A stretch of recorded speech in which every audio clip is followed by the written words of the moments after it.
Eu sempre conto uma história que eu criei, porque as pessoas sempre me perguntavam ao longo dos anos, porque eu já dou aula há 34 anos, já é um bom tempo. Na Nova Acrópole. Na Nova Acrópole. Qual era a utilidade prática da filosofia? E aí eu criei uma historinha que é a seguinte. Imagine que você esteja passando por um local e haja uma poça d'água. De acordo com a reação a esse fato simples, prosaico, você poderia dividir a humanidade em 3 grandes grupos. Em primeiro lugar, os alienados, que passam nem veem a poça d'água, ou se veem, pisoteiam tudo e dizem, isso não é problema meu, isso é problema do dono desse espaço, ou se é um espaço público, é problema do governo, eu não tenho nada a ver com isso. E isso, incrivelmente, lamentavelmente, é uma grande maioria. É a maioria. Aí viria um segundo grupo, que é o grupo dos bem-intencionados, que passam, olham, veem aquela sujeira toda e dizem, não, alguém tem que fazer alguma coisa em relação a isso. Aí vão lá, pegam um rodo, pegam um pano, pegam um detergente e limpam esse chão. Só que acontece que essa poça d'água vem de uma goteira no teto. E daqui a pouquinho a poça está ali de novo. Aí vem a manada dos alienados, pisoteia tudo, suja de tudo de novo. Ele volta a limpar. Suja, limpa. Em determinado momento ele vai ter que parar de fazer isso. E em minutos o problema estará ali de novo. Ou seja, a ação dele foi bem intencionada, mas foi paliativa. E um terceiro grupo que eu considero que é esse grupo que tem essa inclinação filosófica, que não pode ser produzida, que desperta de dentro para fora. Esse grupo passaria aí e a princípio faria a mesma coisa que o bem intencionado. Não vamos filosofar na lama, vamos limpar isso aqui. Mas em seguida, ou ao mesmo tempo, ele se perguntaria, de onde vem isso? A formação. Aí ele levaria a cabeça e olharia lá e diria, tem uma goteira. Então vamos lá, vamos trocar a telha, vamos calafetar o forro, vamos corrigir tudo que tiver que ser feito. Corrige a goteira, não tem mais poça d'água. Não tendo mais poça d'água, não tem mais problema. Eu gosto muito dessa metáfora do olhar para cima. Sim. Existe uma frase que diz que só o ingênuo, só o tolo, acha que as causas da miséria física estão no plano físico.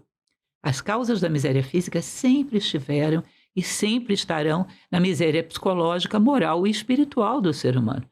E se você não atua nesse plano, a atuação pode ser paliativa, mas não concreta, não gera resultados.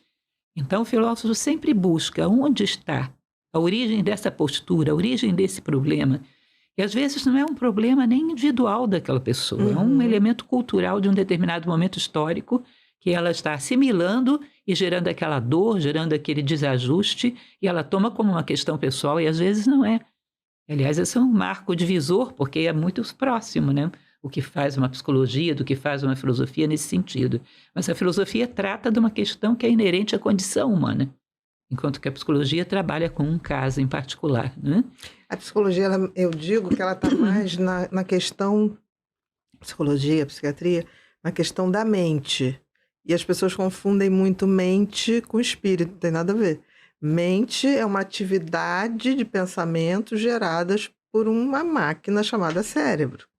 Né? A mesma coisa você dizer que a digestão gerada pelo estômago, pelo intestino, tem vida própria. Não tem, né? Então, assim, a mente, ela me dá pensamentos, mas pensamentos são frutos de uma máquina programada para sobreviver e buscar prazer imediato. Se a gente não tiver tomada de consciência, a gente se limita meramente a ter medo para fugir do perigo, para sobreviver, né? Instintamente, é o circuito do medo, do estresse, ou então a gente vai buscar prazeres imediatos, que nos homens primitivos era para a gente sobreviver e para a gente reproduzir.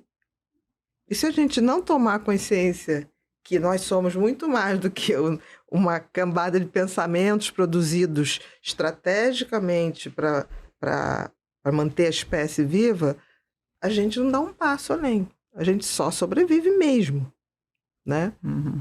Para a filosofia é muito importante a gente analisar o ser humano como se fosse uma ideia e não um fato real.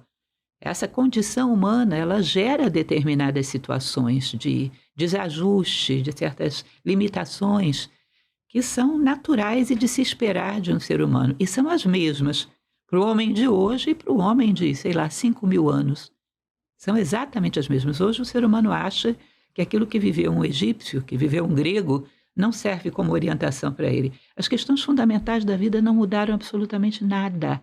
O medo, a dor, o medo da perda, a insegurança, a necessidade de autoafirmação, a falta de um sentido de vida que englobe uma unidade maior do que meramente o ego, ou seja, todo um conjunto de questões que são as que realmente causam a dor, a infelicidade ou a realização, a plenitude. Aí isso é universal.